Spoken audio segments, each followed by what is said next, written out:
Ravi de vous retrouver dans la surface de vérité pour un nouveau rendez-vous donc, un nouveau numéro, l'un des derniers avant la fin de l'année 2020. Bienvenue à tous. L'invité du jour, c'est un jeune convaincu du potentiel de l'Afrique, un jeune engagé pour la cause du continent noir. Il est docteur en ingénierie, inventeur du concept des fluides combinés, co-auteur du livre Penser et agir pour l'Afrique, sorti chez Temineis Media. Tegawende Sawadogo est dans le fauteuil blanc. Bonsoir, bienvenue. Bonsoir, M. Gabriel. Merci de répondre à notre invitation. Merci, c'est un plaisir. Je regarde un peu votre parcours. Vous avez fait des études dans la prestigieuse école polytechnique de Paris. Vous êtes spécialiste en génie mécanique, civil et industriel, c'est bien ça? Alors, disons que l'école polytechnique, c'est une école généraliste. Donc, on touche vraiment à tout, des mathématiques, en fait, jusqu'à la physique, en passant par l'informatique, l'économie et même les sciences humaines comme la philosophie, la sociologie. Et en fait, à la fin, disons, du cycle d'ingénierie, on se spécialise. Et effectivement, je me suis spécialisé en génie civil pour, disons, mon stage et en génie mécanique pour mon école d'application. Et j'ai continué en fait à Montréal où j'ai fait un master et ensuite un doctorat en génie mécanique.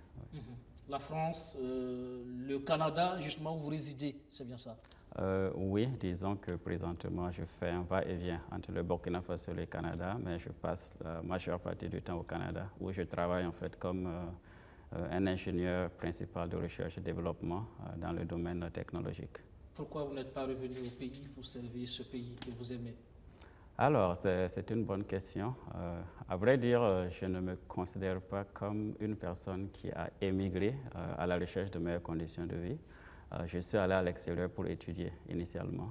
Et à la fin des études, j'ai essayé en fait de revenir au Burkina et j'ai tapé à toutes les portes, j'ai entrepris autant de démarches que possible, mais il faut dire que jusqu'à présent, ça suit son cours et je ne désespère pas qu'un jour je pourrai revenir au Burkina et travailler.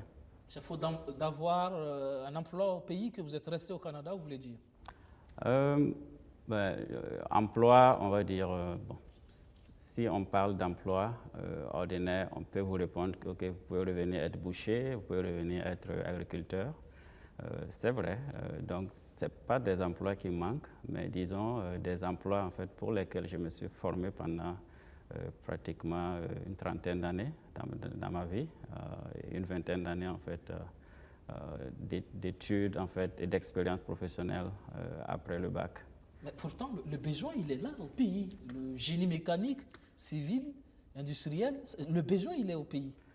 Oui, je dois dire même que mon champ d'expertise ne se limite pas simplement au génie mécanique. Et en fait, quand on dit génie mécanique, souvent, le commun de mortels pense que c'est juste réparer des voitures, etc. Mais en fait, génie mécanique, c'est un peu vraiment le cœur de toute ingénierie, c'est-à-dire la conception des avions, des voitures, de la construction d'un immeuble, d'un pont. Quel que soit l'appareil que vous voyez qui est physique, il y a forcément eu de l'ingénierie mécanique là-dedans. Et au-delà même de l'ingénierie mécanique, comme je vous l'ai dit, j'ai un background pluridisciplinaire. Donc c'est pour vous dire que ce ne sont pas nécessairement les domaines d'application qui manquent, mais bon, disons c'est un concours de circonstances qui fait que, disons, j'ai un parcours qui est un peu en dehors en fait, de ce qu'on rencontre couramment au Burkina. Du coup, le système n'a pas vraiment prévu quelque chose pour moi. Et c'est ce qui explique en fait la difficulté de l'intégrer. Est-ce que vous ne pouvez pas créer quelque chose pour vous au pays? Tout à fait, et d'ailleurs j'y travaille. Et par ailleurs, j'ai créé un bureau d'ingénierie qui pour le moment en est à ses débuts. Mais créer quelque chose aussi, en fait, disons, a des difficultés. Déjà, en fait, pour lancer une entreprise, on a besoin de capital. Et pour avoir le capital, il faut forcément s'appuyer sur quelque chose. Et on sait très bien qu'au Burkina ou en Afrique, le capital est très difficile d'accès. Et le capital mis à part, il y a en fait les obstacles, on va dire, administratifs. Il y a beaucoup d'obstacles en termes de comportement humain, en termes de fonctionnement de la société, qui rendent difficile un travail, disons, strictement orienté qualité. Parce que quand vous êtes dans la compétition, avec des gens qui usent en fait d'autres moyens que la simple compétence et que le système n'encourage pas ou ne sélectionne pas nécessairement la qualité. C'est extrêmement difficile. Du coup, ce qui est un avantage en fait ne l'est pas forcément dans ce type de système. Voilà. Alors, chez nous, il est question justement de revoir les curricula pour les adapter aux besoins du marché. Comment vous avez apprécié, vous avez certainement suivi la campagne électorale, oui. Comment vous avez apprécié les offres politiques à ce niveau? Alors, disons que j'ai l'habitude de le dire, toutes les idées en fait pour faire progresser le Burkina ont toutes été énumérées et sont toutes connues. La difficulté, c'est l'application. Et donc, le contenu des programmes politiques est de bonne qualité. Et ce qui pêche parfois, en fait, c'est en fait, au niveau de l'application. Et pour l'application, c'est là où ça demande en fait des compétences. Ça demande en fait des personnes qui ont une vision globale. Et moi, ma position, c'est que les problématiques de l'Afrique doivent être abordées sous un angle holistique, parce que la plupart du temps, chacun regarde les problème en fait sous le seul angle en fait de son expertise technique dans le petit domaine en fait du savoir qui est le sien. Et le problème c'est qu'on résout un problème en créant d'autres problèmes dans d'autres domaines. Et c'est pourquoi ça demande une approche holistique. Et par ailleurs, des écoles comme l'école polytechnique de France en fait ont été conçues justement pour former des personnes en fait qui ont une vision très large. C'est pourquoi c'est une formation pluridisciplinaire qui couvre même les sciences humaines, parce que n'importe quel problème de société en fait nécessite une vision en fait sous plusieurs angles, nécessite l'intégration de plusieurs disciplines, l'interaction avec des personnes en fait qui sont spécialistes de disciplines diverses. Donc on a besoin de former des gens capables de parler à tout le monde et de comprendre en fait et d'intégrer toutes les propositions pour aboutir à une solution. Alors, penser et agir pour l'Afrique, c'est le titre justement du livre que vous venez donc de mettre sur le marché du livre donc avec d'autres camarades chez Téminéis Édition justement. Du Canada, vous pensez pour l'Afrique? Comme je l'ai dit, personnellement, je ne me sens jamais avoir quitté l'Afrique d'ailleurs. Je reviens fréquemment au Burkina et je me considère comme un Burkinabé qui va de temps en temps à l'étranger. Donc l'Afrique ne nous a jamais quittés. Donc c'est tout naturel en fait qu'on pense. Vous avez la réalité de l'Afrique? Alors, disons, je viens suffisamment de façon fréquente en fait pour avoir une vue en fait de la réalité de l'Afrique. Et je dois dire même que être à l'extérieur en fait nous interpelle étrangement plus pour l'Afrique que quand on est à l'intérieur. Parce que quand on est à l'intérieur, on est comme submergé en fait, disons, dans un volume d'eau. Donc on ne sent pas les variations de température. Mais quand on est à l'extérieur, on voit les problématiques de l'Afrique de façon très aiguë. Et surtout, on a l'avantage de voir comment les autres parties du monde fonctionnent, raisonnent, pensent.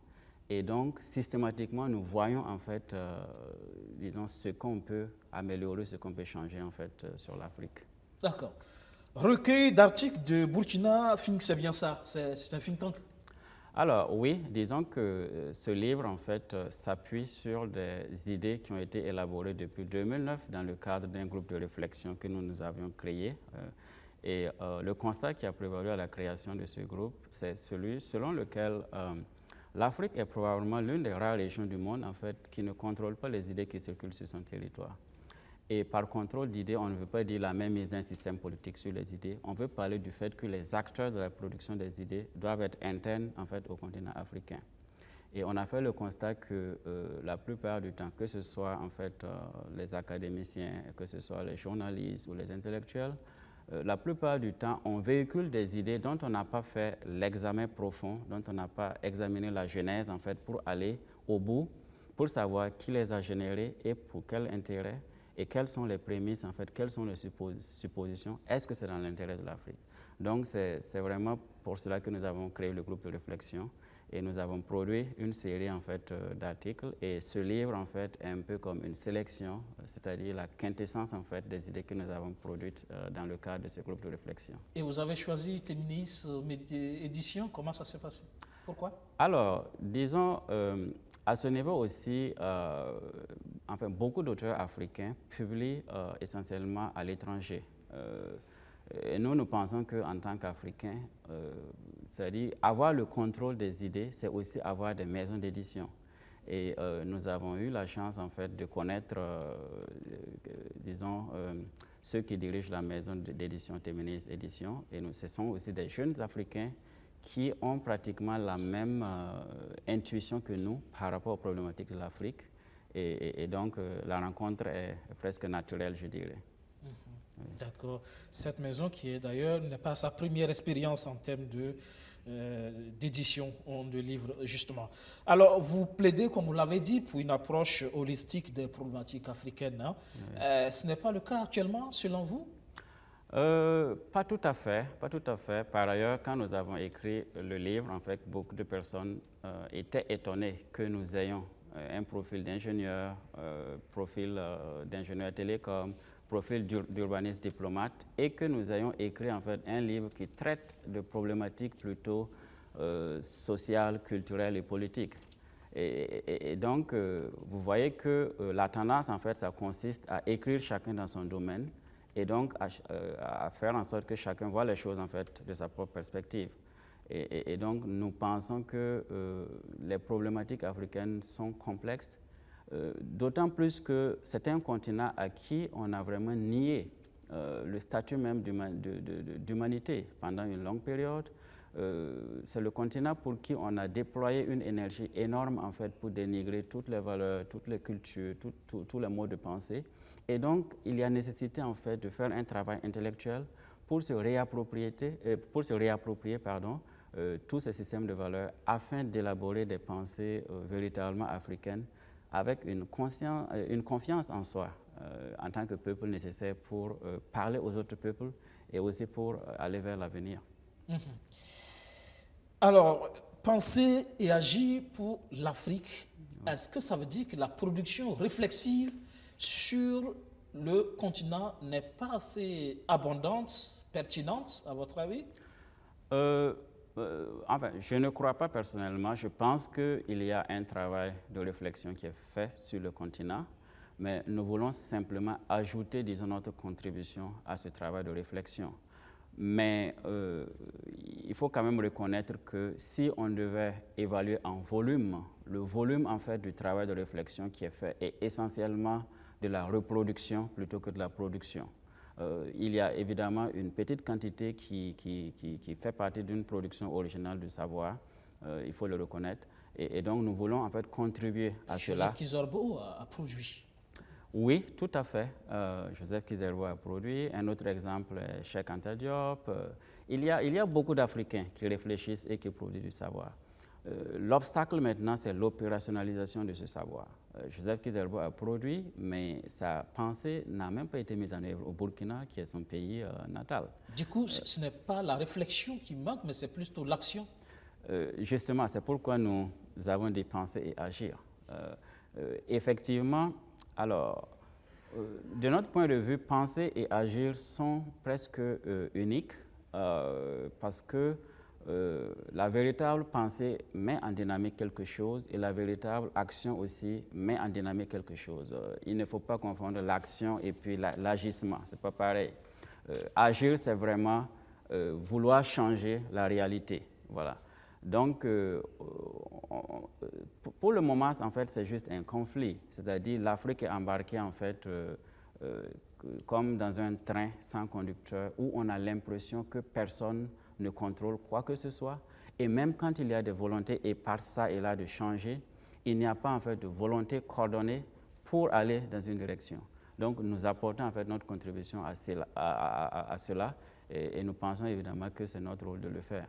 Est-ce que le problème finalement ce n'est pas le manque d'estime de soi pour l'Africain? Alors, effectivement, disons que ça me rappelle en fait le discours de Nicolas Sarkozy qui disait que l'Afrique n'était pas assez entrée dans l'histoire Et il y a eu beaucoup de réactions en fait pour le critiquer, etc. Et je ne défends pas ce qu'il dit, mais je pense en fait qu'on n'a peut-être pas bien compris ce qu'il a voulu dire. Ce qu'il veut dire par entrer dans l'histoire, ça veut dire prendre le contrôle de son propre destin et décider par exemple d'aller dans un sens ou dans l'autre. Quand vous prenez la réalité actuelle de l'Afrique, les frontières ont été tracées presque au gré, disons, des lubies de certains gouverneurs coloniaux. Les langues ont été imposées de l'extérieur, et beaucoup de choses, les monnaies, même les notions de développement, etc., le contenu du système éducatif, etc. Donc, on appelle entrer dans l'histoire la capacité en fait de remodeler son propre destin. Les Africains semblent avoir considéré que c'est la fin de l'histoire, les frontières actuelles on ne peut pas les modifier, la situation actuelle on ne peut pas le changer. Donc, être vraiment acteur de l'histoire, c'est remodeler son destin. L'unité africaine, on en parle, mais où est-ce qu'on en est? Est-ce que les Africains sont capables justement de remodeler les frontières et d'aller vers une unité africaine? Est-ce qu'ils sont capables de remettre en cause les consensus en fait, qui ont prévalu à l'instauration des systèmes actuels, que ce soit les langues, la culture, l'éducation, etc. C'est ça qui montrera que nous sommes véritablement des moteurs de l'histoire. Malheureusement, c'est comme si on n'a pas confiance. Quand on n'a pas confiance en soi, comment on peut prendre son destin en main, justement, et conduire le bateau? Alors, disons, ce n'est pas non plus enfin, un résultat du hasard, ce que vous décrivez comme manque de confiance en soi, parce que quand la colonisation se déployait, elle avait besoin en fait de convaincre les Africains de participer à leur propre domination, on va dire. Et par conséquent, elle a déployé des moyens terribles pour dénigrer tout ce qui est valeur, culture, langue, humilier pratiquement l'Africain et le formater en fait pour qu'il voit en fait tout ce qui est africain comme étant ringard, comme étant arriéré, et voir en fait tout ce qui est moderne comme étant ce qui vient de l'extérieur. Et bien entendu, quand vous regardez les autres peuples du monde, que ce soit la France cherche à restaurer une gloire perdue. Vous prenez la Chine cherche à restaurer une gloire perdue de 3000 ans. Donc tous les peuples du monde en fait sont dans une logique de continuité historique. Ça veut dire qu'on se projette dans le futur à partir de ce qu'ils étaient il y a des siècles ou des millénaires. Et à partir du moment où vous n'avez pas un sentiment de gloire perdue à restaurer, un sentiment en fait de fierté collective à déployer, bien entendu, ça vous parle peu. C'est-à-dire, c'est comme une personne, un être humain sans orgueil. Comment vous voyez les questions les notions de panafricanisme aujourd'hui? Alors, bon, disons qu'il y a plusieurs contenus en fait à la notion de panafricanisme, mais le contenu en fait que je retiendrai, c'est l'idée en fait que l'Afrique dans son ensemble a une certaine unité culturelle et aussi la nécessité en fait d'avoir une unité politique. Et il y a à la fois des raisons historiques, culturelles et aussi des raisons en fait on va dire pragmatiques. Vous prenez un pays comme le Burkina, 274 000 km², une population de 20 millions. Est-ce que nous pouvons discuter d'égal à égal avec la Chine? Alors que le développement dont on parle est parfois le résultat de rapports de force politiques et économiques. Et quand vous n'êtes pas assez fort pour imposer des termes en fait, d'échange et des termes de collaboration dans votre intérêt, c'est extrêmement difficile pour vous d'aller en avant. Donc, pour toutes ces raisons, en fait, il y a une nécessité pour les Africains en fait, d'unir leurs forces pour aller à la conquête de l'avenir. Et aussi les raisons historiques en fait, sont nombreuses. Les frontières actuelles en fait, ont divisé des peuples, des communautés linguistiques entre plusieurs pays, ce qui crée en fait des guerres. Si l'Afrique était un seul ensemble, ça ne se poserait pas. Je dis cela parce que ces notions-là, c'est comme l'impression que quelque part, on les utilise dans une sorte de prestige. C'est juste les mots, mais derrière les mots, on n'a pas ce comportement. On ne sent pas qu'il y a une vision tendant justement à aller dans ce sens. Panafricanisme, patriotisme, c'est de l'autoproclamation, mais dans le fond, c'est du vide. Exactement. Et ça, c'est un autre problème que nous mentionnons dans le livre, en fait, la capacité des élites africaines à agir, c'est-à-dire à mettre en branle un mouvement, c'est-à-dire à créer un mouvement, à entamer en fait une nouvelle dynamique. Et ça rejoint ce que je disais. en fait, les gens sentent qu'ils sont impuissants. Les gens sentent en fait que tout les dépasse. C'est-à-dire, on agit chacun de façon parcellaire, mais il faut une véritable confiance en soi. Disons, en tant que peuple, il faut avoir une connaissance en fait de l'histoire de l'humanité, de la façon dont les autres peuples pensent et agissent. Mais ça demande du leadership, non? Oui, tout à fait. Mais nous pensons que les Parce qu'il faut bien organiser tout ça. Tout à fait. Nous pensons que les leaders naissent en fait au sein des peuples. Et par conséquent, quand on sème en fait les grains, il y a de chances en fait que de bons leaders naissent. Par exemple, nous qui développons ces idées, nous ne les développons pas par hasard. Nous sommes en fait assis sur des leaders, par exemple des leaders panafricains. Vous pouvez citer Kwame Nkrumah, vous pouvez citer Thomas Sankara, au niveau de Burkina, vous pouvez citer Norbert Zongo, vous pouvez citer Cheikh Anta Diop, vous pouvez citer beaucoup de leaders. Donc, nous ne pensons pas non plus que l'action inachevée est un échec. Non, on défère, on passe en fait le flambeau à d'autres personnes qui peuvent en fait pousser le combat plus loin. Malheureusement, qui refusent de prendre le flambeau, j'ai l'impression. Je ne pense pas. Je pense que on ne peut pas, dans tous les peuples, ce n'est pas la grande masse des gens en fait qui nécessairement se préoccupent des idées ou des concepts ou de l'action. C'est toujours en fait un petit nombre. Mais ce nombre, en fait, repose sur la conscience générale, en fait, du peuple. Donc, nous pensons que même si en Afrique, on peut avoir l'impression que l'immense majorité des jeunes ne s'intéressent pas, il y a quand même une bonne proportion des jeunes qui s'intéressent, en fait, à ces questions. Donc, je pense que l'espoir est permis. Est-ce que le problème, finalement, ce n'est pas l'intellectuel africain? Alors, effectivement, nous avons produit un écrit, disons, dans ce livre qui s'appelle Du rôle de l'intellectuel, en fait, dans la société africaine. Et nous mentionnons le fait que l'Afrique est probablement l'endroit où il y a le plus, en fait, d'espoir placé en intellectuel. Parce que les Africains, dans leur ensemble, ont une perception que les choses ne vont pas telles qu'ils le souhaiteraient.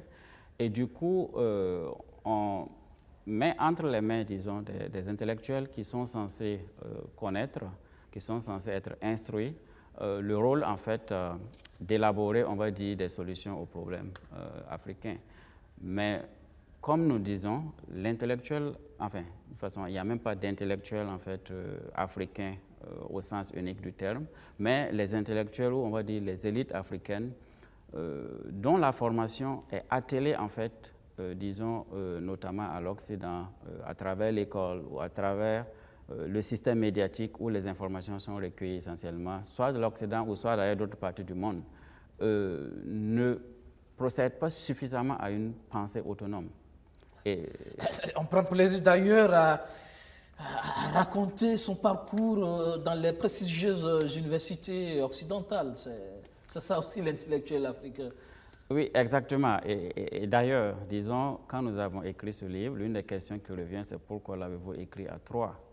Et la réponse est la suivante. Nous pensons effectivement au niveau des intellectuels qu'en Afrique, on met trop souvent sa personne en avant plutôt que les idées.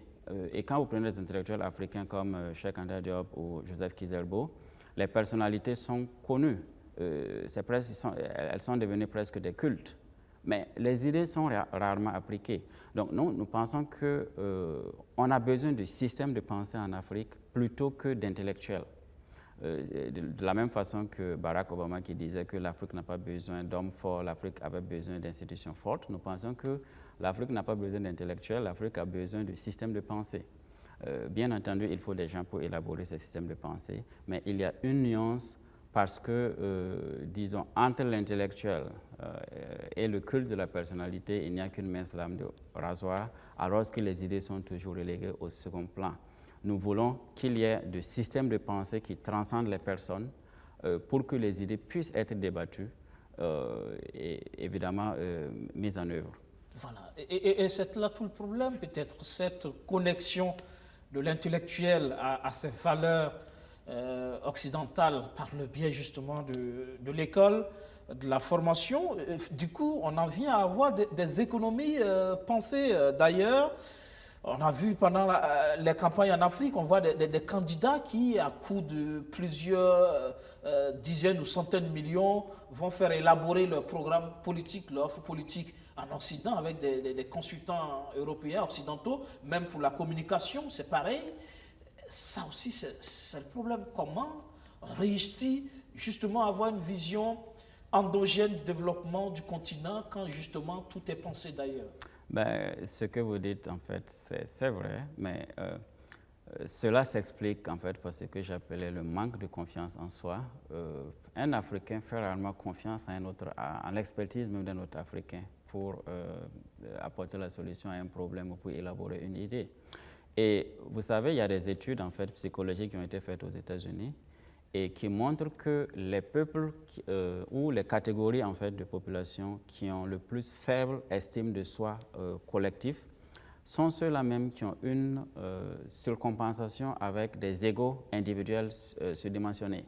Parce que chaque personne compense le manque d'estime de soi collectif par la valorisation de sa propre personne. Et donc, ça explique pourquoi, d'ailleurs, quand on parle de culte de la personnalité, c'est ça la raison.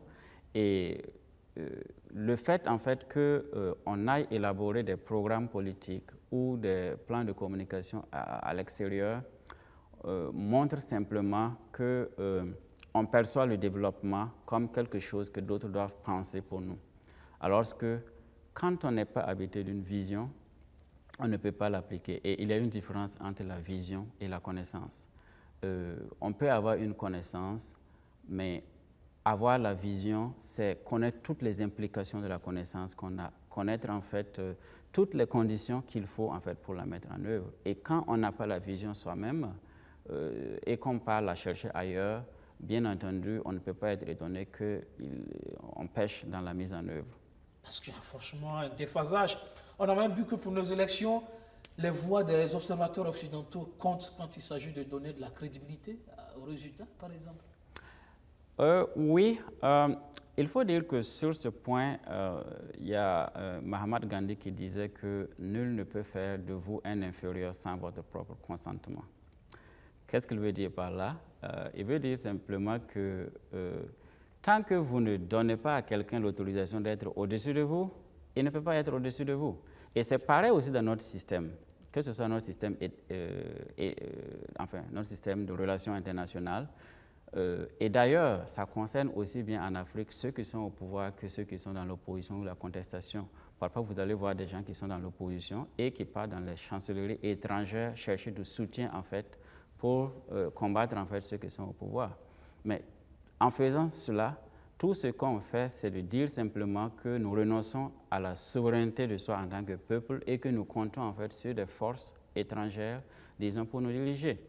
Et effectivement, ce sont les Africains eux-mêmes qui acceptent volontairement que ce sont les autres qui doivent venir nous dicter ce qu'il faut faire.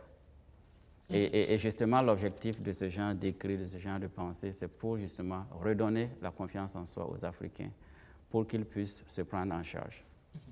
Et le problème dans tout ça, la démocratie, est-ce que ce n'est pas là le problème, le piège tendu justement à l'Afrique? On a vu, comme on prend toujours l'exemple de ces élections, taux de participation faible, on parle de plutocratie ou achat de conscience.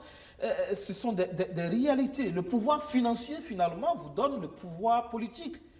C'est finalement la qualité des hommes et des programmes qu'on ne considère pas. Et là, on se demande si, effectivement, la démocratie, ce n'est pas justement, qui est d'ailleurs une question de valeur, la démocratie. Est-ce que ce n'est pas ça le problème de l'Afrique? Parce qu'on sait aussi ce que ce régime nous apporte comme souci. Alors, là aussi, est-ce qu'il ne faut pas que l'Afrique repense son mode de gouvernance? Bon, effectivement, la question de la démocratie, en fait, disons, se pose, en fait, disons, sous plusieurs angles. Il y a d'abord la question de savoir est-ce que la démocratie telle que définie et conceptualisée apportera des solutions aux problèmes de l'Afrique. Et ça, c'est parce que l'effort intellectuel qui est déployé aussi bien par les intellectuels que par la société civile tendent en fait à vouloir instaurer un système, on va dire, électoral qu'on appelle démocratie. Et on voit évidemment que ça ne fonctionne pas bien sur le continent africain, mais la question est de savoir est-ce que justement ce combat pour la démocratie ne nous fait pas perdre de vue un autre aspect qui est la question suivante. Quelles sont en fait les solutions aux problèmes de l'Afrique, c'est-à-dire notamment la question sur la souveraineté, par exemple, de l'Afrique, la question, par exemple, sur les idées essentielles qu'il faut mettre en œuvre pour l'Afrique. Donc ça, c'est un débat ouvert. Maintenant, le problème, c'est que quand on critique la démocratie, on a du mal, en fait, à proposer une alternative. On a du mal à proposer un autre système politique. C'est quoi l'alternative? Est-ce compter, par exemple, sur des hommes providentiels? L'homme providentiel, bon, s'il s'avère providentiel, c'est tant mieux, mais s'il s'avère... Il faut des hommes d'État, surtout. Voilà, c'est très important. Oui, est-ce que la démocratie nous permet de générer cela, nous permet de choisir véritablement des hommes d'État, des passionnés, des patriotes, pour conduire justement, qui ont de la vision pour nos pays? Justement, c'est pourquoi je pense que le combat des intellectuels africains ou de la société civile ne doit pas porter juste sur la démocratie, ça doit aussi porter en fait sur le type d'homme politique qu'il faut. Parce que quand on a un homme de vision, qu'il y ait démocratie ou pas, le pays va progresser. Voilà. Maintenant, c'est quoi la probabilité d'avoir l'homme de vision sans passer par la démocratie? Bon, ça, c'est une question ouverte. Voilà. Bon, ça reste une question ouverte. Oui. Déjà, en tout cas, pour les élections au Burkina du 22 novembre passé, on connaît désormais le gagnant, bien sûr. Le président sortant a été reconduit pour 5 ans, c'est son dernier mandat. Qu'est-ce qu'il doit faire finalement de ces 5 années à venir en termes de priorité pour sortir le Burkina d'affaires? Alors, c'est une excellente question et je pense que il y a une erreur à ne pas commettre, en fait, de la part, disons, du président sortant et de son équipe. L'erreur à ne pas commettre, c'est d'interpréter, en fait, ces résultats comme un blanc-seing, comme si le peuple n'avait pas d'attente. En réalité, le peuple a beaucoup d'attentes et justement, on devrait mettre à profit les 5 années, en fait, qui viennent justement pour répondre à certaines attentes, en fait, du peuple. Et quelques pistes sont les suivantes. Un effort immense a été fait durant les 5 dernières années en termes de construction d'infrastructures. Mais là où les attentes en fait, demeurent toujours sur leur fin, c'est notamment la transformation qualitative en fait, de la société, du fonctionnement de la société, aussi bien la machine de l'État que même la société privée, parce que le privé en réalité s'inspire de l'État. Et au Burkina Faso, je prends un exemple, l'échangeur de Ouaga 2000, on l'a construit à coût de milliards, mais actuellement il y a des panneaux qui sont tombés et quand vous arrivez en fait, au moment où vous voyez l'indication, c'est déjà trop tard pour prendre la décision pour aller à gauche ou à droite. Vous voyez, on peut dépenser des milliards pour construire des infrastructures qui ne vont même pas servir l'objectif pour lequel ils ont été construits. Elles ont été construites du moins. Et d'ailleurs, au niveau même de l'État, au niveau et de ses démembrements, il y a beaucoup de politiques qu'on conceptualise, on conçoit, qui ne sont jamais mises en œuvre. Il y a beaucoup d'infrastructures qu'on construit qui cessent de fonctionner au bout de 2-3 ans. Donc, l'enjeu, en fait, pour notre pays et pour l'Afrique, c'est une transformation qualitative du mode d'organisation de la société. Et ça devrait être, je pense, le point de concentration des 5 prochaines années. Et ça veut dire comme un point d'honneur sur le capital humain, la gestion des ressources humaines. Qu'en dites-vous justement à ce niveau pour le Burkina? Pensez-vous véritablement que les ressources humaines sont suffisamment ou pertinemment utilisées pour sortir le petit pays de sa situation? Oui, enfin, le Burkina, historiquement, a toujours été reconnu pour ses ressources humaines et d'ailleurs pour l'ardeur au travail en fait, de ses citoyens. On a utilisé les Burkinabés depuis la colonisation pour construire la voie ferrée jusqu'à Abidjan, etc. et de travailler en fait, dans d'autres pays. Et le Burkinabé a tendance à avoir une éthique de travail, a tendance à avoir le désir en fait, de travailler. Donc on a un potentiel immense. Le problème, c'est qu'il y a un problème déjà de la qualité de la formation, un problème de compétences techniques même à proprement parler. Même quand vous avez la volonté, si vous n'avez pas acquis la compétence technique, la qualité en fait fera défaut dans l'œuvre en fait que vous allez accomplir. Donc, il doit avoir en fait une attention particulière sur ce plan. Et il doit avoir aussi une attention sur la gestion même des ressources humaines, comme vous le dites. C'est-à-dire, il faut qu'il y ait en fait une promotion de l'excellence. C'est-à-dire, ça ne sert à rien d'organiser, on va dire, des cérémonies pour récompenser des meilleurs élèves, etc. Si ces meilleurs élèves se rendent compte que dans la société, ceux qui parviennent en fait aux positions convoitées ne sont pas nécessairement ceux qui étaient excellents à l'école. Donc, les enfants apprennent plus par l'exemple que par ce qu'on leur dit. Donc, exemplarité au sommet. Oui, au sommet et à tous les niveaux. C'est-à-dire que ce soit au niveau de l'État, que ce soit au niveau du privé. Pour le moment, l'impression qui se dégage, c'est que nous avons un système, par exemple, de fonction publique qui a été mis en place depuis les années 70, qui n'a pas été mis à jour. Et c'est un système qui ne permet même pas d'attirer en fait les excellents. Par exemple, les universités sont des exemples. Ailleurs, c'est-à-dire, j'ai l'expérience en fait de savoir comment les choses se font ailleurs, on part à la recherche des cerveaux, on part à la recherche des compétences. Même des pays qui ont 1000 fois plus de compétences techniques que nous sont en train de faire la compétition entre eux pour avoir les meilleurs cerveaux.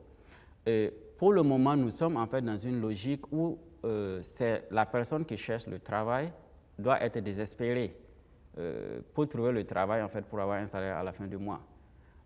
Et donc, avec les méthodes de recrutement, on ne peut qu'attirer justement des personnes qui n'ont pas d'autre choix, alors que les excellents ont toujours d'autres choix. Donc, il faut qu'il y ait en fait une ambition nationale en fait pour attirer, disons, des compétences ou des excellences qui vont créer l'émulation et puis pour que ça se diffuse en fait dans le reste de la société. Alors, vous parlez justement de notre fonction publique, quelque peu, comme le disent certains, un peu malade, hein? C'est ce que disent certains acteurs politiques. Le système semble quelque peu rouillé. Hein? Comment est-ce qu'on gère tout ça? Parce que le quinquennat passé du président Roch-Marc Christian Kaboré, ça a été aussi toute la difficulté avec la fronde sociale, permanemment, justement, il y a des problèmes. Oui, tout à fait. Au niveau politique, il y a certainement, on va dire, des défis, notamment au niveau, par exemple, du monde syndical. Mais je pense en fait que pour que notre pays avance, et moi je pense que la responsabilité de faire avancer le pays incombe aussi bien aux dirigeants politiques qu'aux intellectuels et aux acteurs du monde syndical. Il faut vraiment que l'élite en fait trouve un consensus pour trancher la question de la relation, on va dire, entre travailleurs et puis l'État, pour permettre en fait à l'État de faire des réformes. Parce que actuellement, nous sommes dans une situation où une réforme est pratiquement impossible. Alors que sans réforme, nous condamnons... C'est une promesse de campagne en tout cas. Alors, bon, disons que malheureusement, ça prend deux personnes en fait pour danser le tango, comme on le dit. Donc, ça prend forcément... Il faut aussi en fait qu'au niveau, disons, des acteurs de l'État, il y ait l'exemple. Parce que les gens aussi sont prêts à serrer la ceinture quand ils sentent en fait que l'effort est partagé par tout le monde. Donc, il faut une vision claire, il faut qu'il y ait un exemple, mais je pense que c'est une question critique. Parce que cette question même révèle la problématique de ce que nous parlons dans le livre des élites africaines. Il y a un fossé entre les élites en fait et l'immense majorité du peuple. Et c'est une vérité. Et actuellement, quand vous voyez par exemple des travailleurs qui luttent, disons, pour de meilleurs salaires, et on oublie qu'il y a l'immense majorité des Burkinabés qui n'ont même pas, qui en une année même peuvent totaliser moins de 100 000 francs comme revenus, et qui ont du mal à se soigner, qui ont du mal, par exemple, à mettre leurs enfants, disons, à l'école. Donc, oui, en même temps, ces fonctionnaires, derrière eux, ce sont des familles, c'est beaucoup de bouche à nourrir. Tout à fait. Il y a la logique, en fait, selon laquelle il faut, disons, augmenter les revenus des travailleurs parce que les travailleurs ont à charge, en fait, beaucoup d'autres personnes qui ne sont même pas des membres directs de leur famille. Mais moi, je pense que la meilleure logique, ce n'est pas nécessairement de concentrer les ressources entre les mains de quelques personnes pour que ces personnes fassent la charité aux autres. La meilleure politique, c'est de faire en sorte que, justement, parce que la meilleure politique de l'État, c'est de faire en sorte que les revenus de l'État, en fait, parviennent un peu à tout le monde, sous une forme directe ou pas. Voilà. La réalité, c'est que, justement, les travailleurs estiment que, vous parlez tout à l'heure d'exemplarité, qu'en vérité, la masse, quand on parle de la masse salariale qui serait importante, en vérité, ce qui fait cette masse importante des salaires, c'est surtout le traitement des ministres et des présidents d'institutions, etc. Et tous les avantages qu'ils ont, tous ces caisses noires, ces charges de fonctionnement de l'exécutif, du législatif, etc., des présidents d'institutions. C'est ça qui fait le problème en vérité. Les charges de l'État, toutes ces missions en un point fini, mais ce n'est pas forcément le salaire du travailleur. Bon, effectivement, il y a un débat de sourds, disons, entre les travailleurs qui, effectivement, ont ces arguments et ceux qui sont de l'autre côté de ces arguments, qui ne voient pas les choses de cette perspective. Et je pense que, quelque part, s'il y a de la bonne volonté, on doit pouvoir regarder les chiffres froidement et puis dire, en fait, de quel côté se trouve le problème.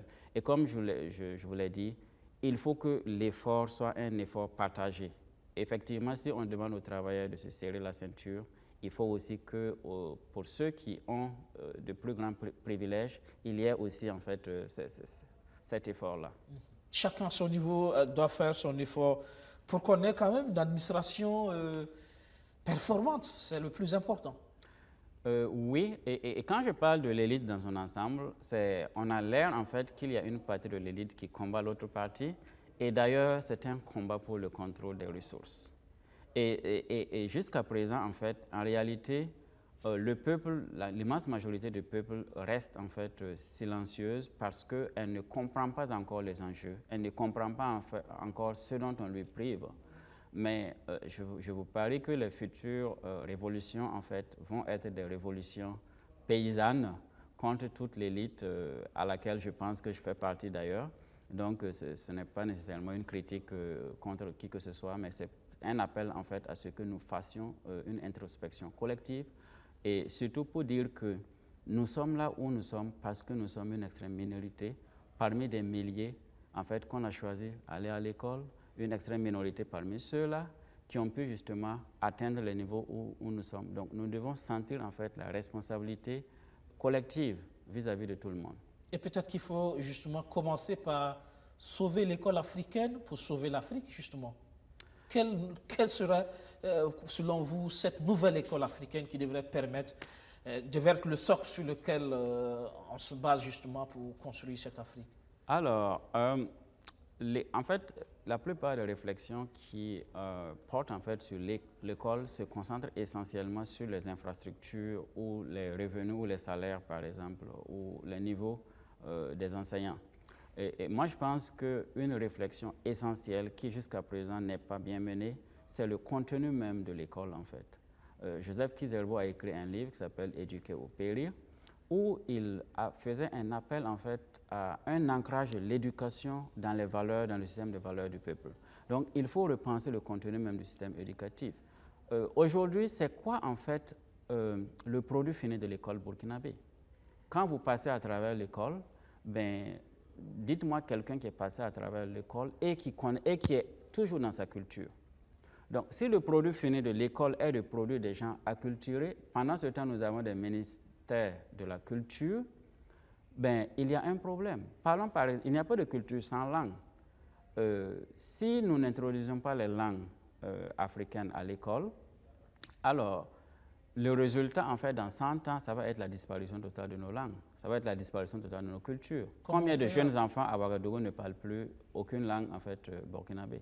Comment on le fait avec une soixantaine de langues, par exemple? Bon, on parle de soixantaine de langues, mais en réalité, des langues parlées en fait par des populations de plus de 200 000 habitants sont probablement nettement moins.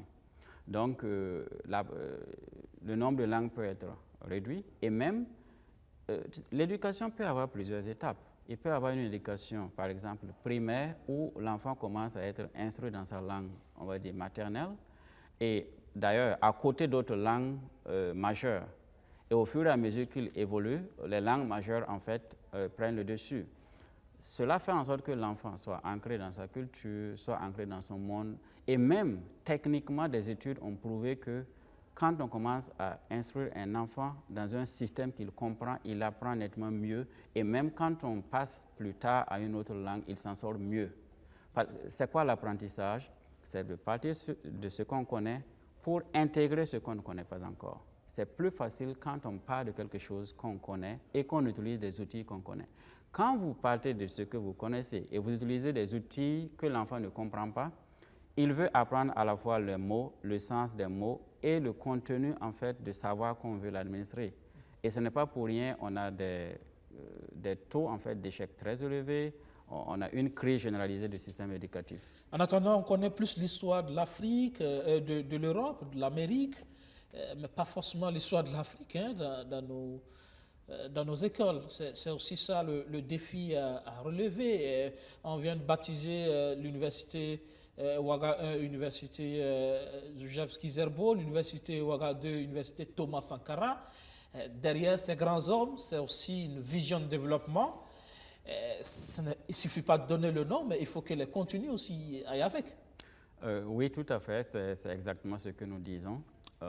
Il ne faut pas juste évacuer les problématiques à travers des noms ou des personnalités. C'est-à-dire il faut vraiment entrer en profondeur de la vision que ces personnalités ont véhiculée.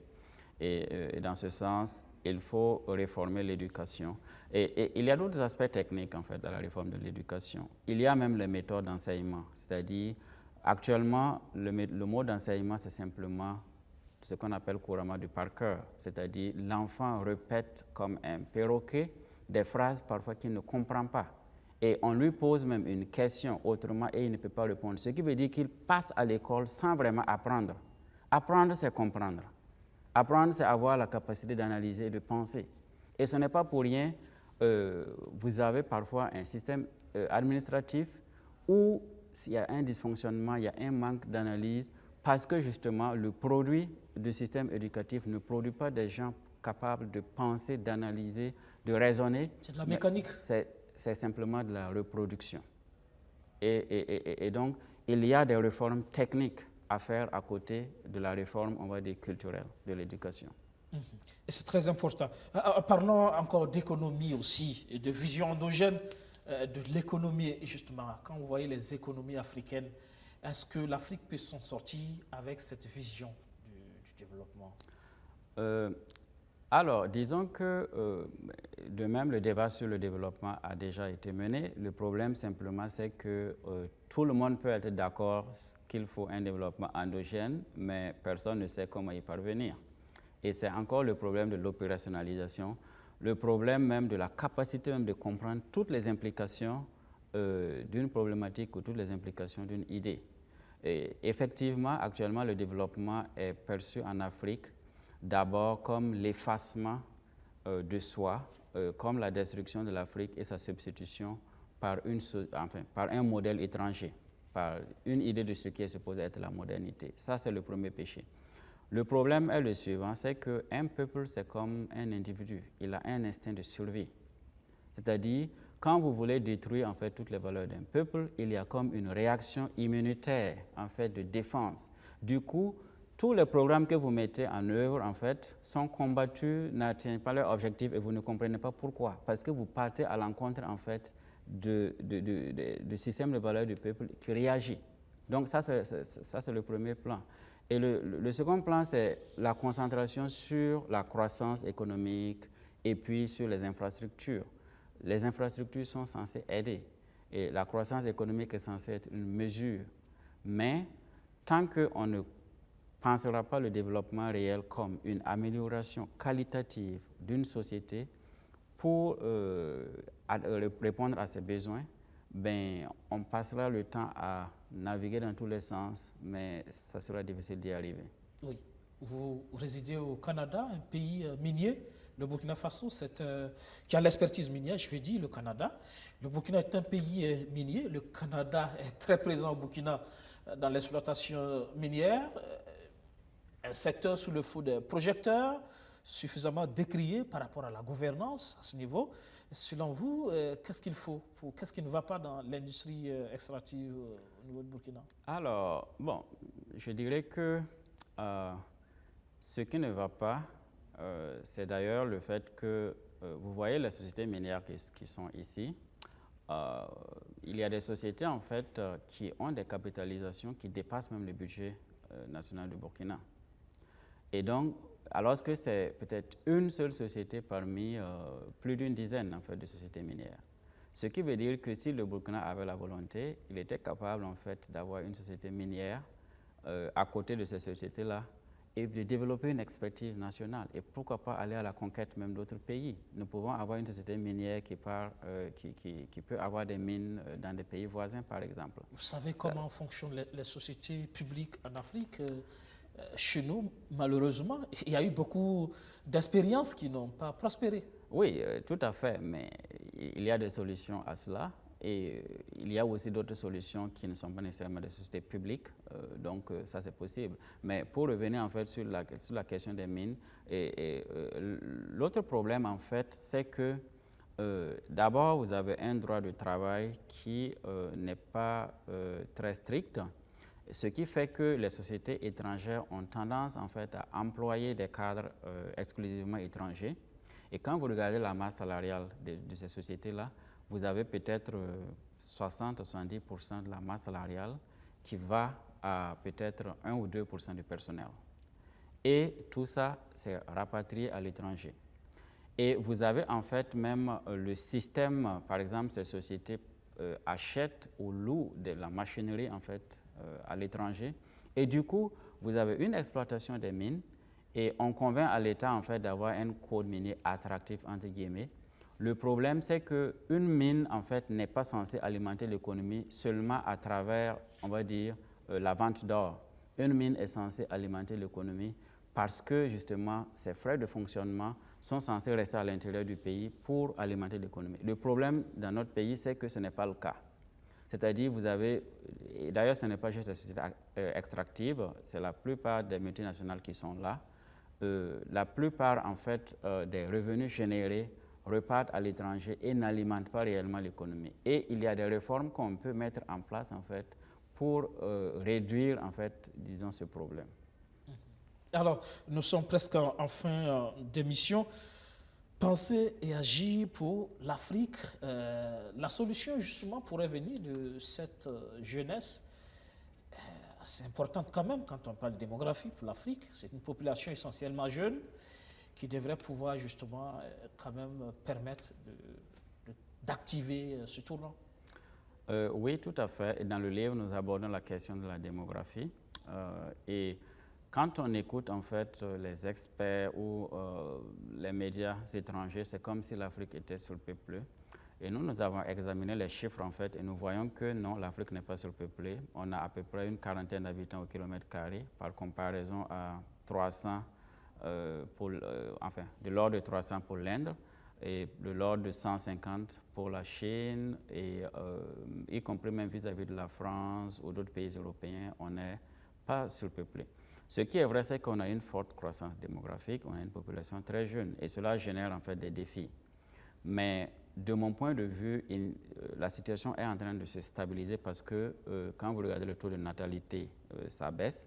Vous prenez l'exemple du Kenya. Le Kenya avait un taux de natalité de l'ordre de 6%, enfin, disons, il y a dans les années 70, actuellement, ils sont à 3,2, enfin, ce n'est pas 6%, mais plutôt 6 enfants en fait, par femme. Actuellement, ils sont à 3,6 enfants par femme. Donc, vous voyez que le taux de natalité est en train de baisser et donc, on tend vers une situation d'équilibre naturel.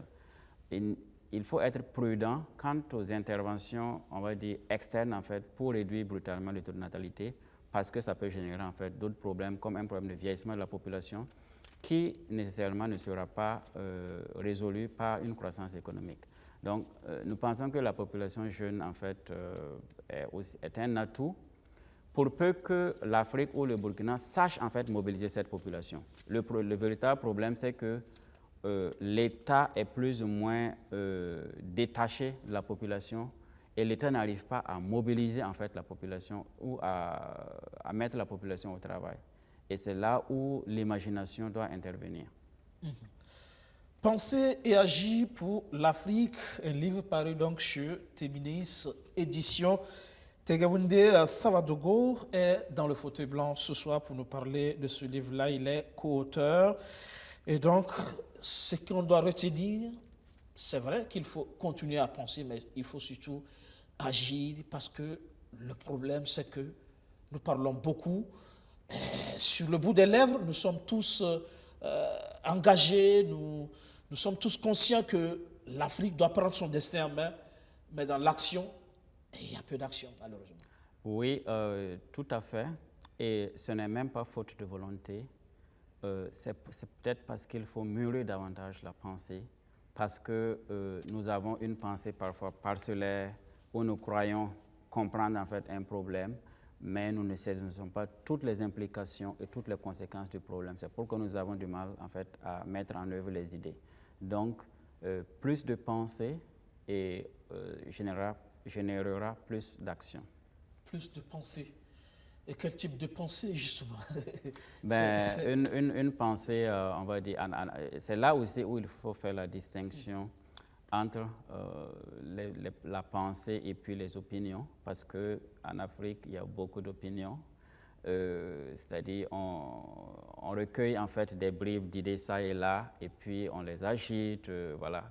Mais en réalité, il faut avoir même une compétence, on va dire, une compétence technique même dans la pensée.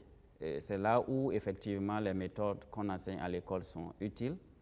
Il faut avoir une compétence technique dans la pensée, il faut avoir une capacité d'analyse et surtout il faut en fait faire une pensée qui s'appuie sur des faits. Nous, par exemple, ça ne nous intéresse pas de se lever et de proclamer la gloire de l'Afrique juste comme ça. Ça ne nous intéresse pas. Nous voulons en fait une pensée objective qui énumère en fait les aspects glorieux, mais aussi les aspects non glorieux, qui simplement décrivent la réalité telle qu'elle est. Et c'est uniquement en faisant cela qu'on peut véritablement changer la dynamique. Parce que c'est surtout ça aussi l'enjeu. Ne pas être permanemment dans la victimisation et dans l'accusation vis-à-vis de l'autre. Si on est ainsi, c'est parce qu'on a été colonisé, c'est parce que voilà, l'Europe nous a rendus ainsi, on exploite nos ressources. Mais c'est vrai, il faut accuser, mais derrière, quand on accuse, il faut passer à l'action, il faut justement changer la donne. Personnellement, je ne crois pas à un intérêt quelconque de la victimisation. C'est-à-dire, je crois qu'il faut connaître en fait le passé, justement juste pour permettre d'expliquer la réalité actuelle. Parce que quand on n'explique pas la réalité actuelle aussi, certains qui peuvent en fait être responsables de cette réalité-là peuvent en fait rejeter, on va dire, la faute sur les victimes en quelque sorte. Sur ce plan, il faut connaître le passé, nous sommes d'accord là-dessus, il faut connaître très bien le passé et l'histoire. Mais nous ne croyons pas en fait à la position de victime qui en fait, disons, fait en sorte qu'on ne se sent pas responsable de sa propre situation. D'autres peuples ont été colonisés comme nous. Vous prenez le Vietnam, vous prenez l'Asie, une grande partie de l'Asie a été colonisée comme nous. Aujourd'hui, vous partez au Vietnam, il y a un décollage économique. Le Vietnam a mis en valeur sa propre langue, sa propre culture. Aujourd'hui, vous partez au Vietnam, vous ne savez même pas qu'il a été colonisé par la France comme nous. Voilà. Et vous prenez d'autres pays comme la Chine. La Chine a fait un effort terrible en fait pour sortir justement de cet état, disons, de pauvreté ou de domination. Donc c'est pour dire, je ne crois absolument pas à la position de victime. Nous sommes responsables de notre propre situation actuelle. C'est-à-dire les circonstances historiques sont connues, mais c'est de notre responsabilité de faire en sorte que nous puissions battre les circonstances historiques. Et pour cela, il nous faut des catalyseurs, il nous faut des leaders capables de nous amener justement là où nous devons aller en termes de vision. Ça suppose aussi que nos présidents ne soient pas élus avec justement la bénédiction de présidents d'ailleurs. C'est aussi cela le problème, parce que vous avez des présidents qui pensent forcément que pour être élu, il faut aller faire allégeance à Paris ou à Washington. Et quand c'est ainsi, après, on n'est pas forcément dans la vision du peuple. C'est aussi ça le problème. Oui, mais... C'est pour ça que je parle toujours de cette démocratie, parce que tout commence par là. Il nous faut des hommes compétents, capables, mais conscients de leur mission, qui acceptent aussi justement de s'assumer comme tels pour entraîner le reste. Oui, c'est pourquoi je pense aussi que, en fait, les intellectuels ou la société civile doivent concentrer en fait ces luttes sur des questions spécifiques, sur des exigences spécifiques vis-à-vis de nos dirigeants, plutôt que de vouloir nécessairement les changer. Et la raison est la suivante en fait, c'est parce que les systèmes politiques actuels, électoraux, qui n'est d'ailleurs pas une démocratie véritable, n'est pas compris en fait par la majorité en fait des citoyens. Le citoyen n'établit pas nécessairement un lien entre l'acte de vote et puis la conséquence en fait du vote. Voilà. Donc, il ne faut pas se concentrer là-dessus, il faut se concentrer sur des questions spécifiques. Nous exigeons par exemple que notre pays ait telle politique, etc. Et on se mobilise en fait pour que la politique qui est bénéfique pour les citoyens puisse être mise en œuvre. Merci, M. Tegwinde Sawadogo, co-auteur du livre « Penser et agir pour l'Afrique ». Merci d'être passé dans le fauteuil. Merci beaucoup, ce fut un plaisir pour moi. Ça sera tout pour ce numéro de Surface de Vérité. Merci de l'avoir suivi. Excellent sur le programme sur notre chaîne. Bonsoir.